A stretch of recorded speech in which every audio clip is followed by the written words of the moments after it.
दरअसल ये पिरामिड करीब 23 लाख लाइमस्टोन ब्लॉक से बना हुआ है और एक एक ब्लॉक का वजन 2 से 3 टन है और कुछ का वजन 80 टन से भी ज्यादा है। अगर इसके बेस की बात करें तो वो 13 एकड़ में फैला हुआ है और इसकी हाइट 481 फीट है। आईफल टावर के बनने से पहले ग्रेट पिरामिड दुनिया की सबसे ऊंची इमारत थी।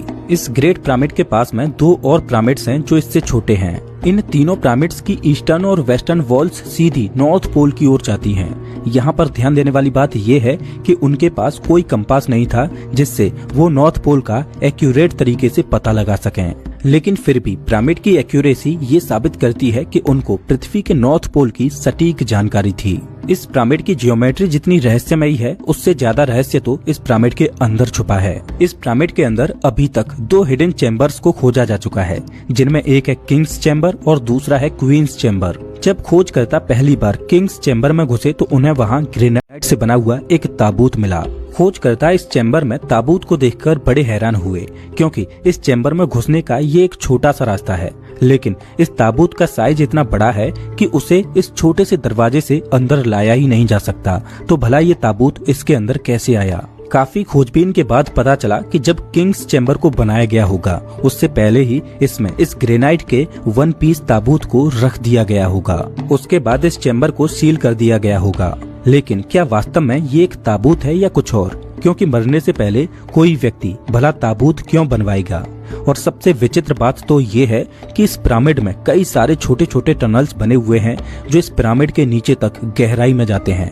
अब अगर ये पिरामिड एक मकबरा है तो इसमें इतने छोटे छोटे टनल्स क्यों? अब सवाल ये आता है कि क्या वास्तव में पिरामिड एक मकबरा ही है या इसे बनाने का मकसद कुछ और ही था?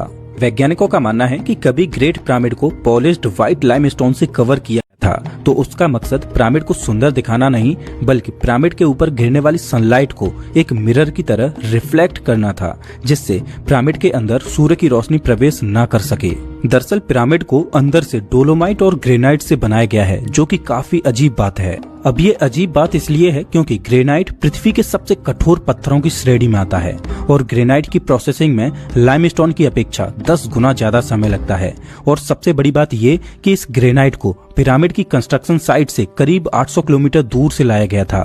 अब सोचने वाली बात ये है कि एक मकबरा बनाने के लिए ऐसे मटेरियल की क्या जरूरत जिसको प्रोसेस करने और लाने में ही इतना समय लग जाए। अगर वैज्ञानिकों की माने तो इस तरह के जटिल मटेरियल में क्वार्ट्ज और मेटल क्रिस्टल्स मौजूद होते हैं और सबसे इम्पोर्टेंट ग्रेनाइट पीजो इलेक्ट्रिसिटी का एक अच्छा कंडक्टर है। दरअसल जब किसी खास तरह के मटेरियल पर दबाव डाला जाए तो उस मटेरियल पर इलेक्ट्रिक चार्ज पैदा हो जाता है। इसे पीजो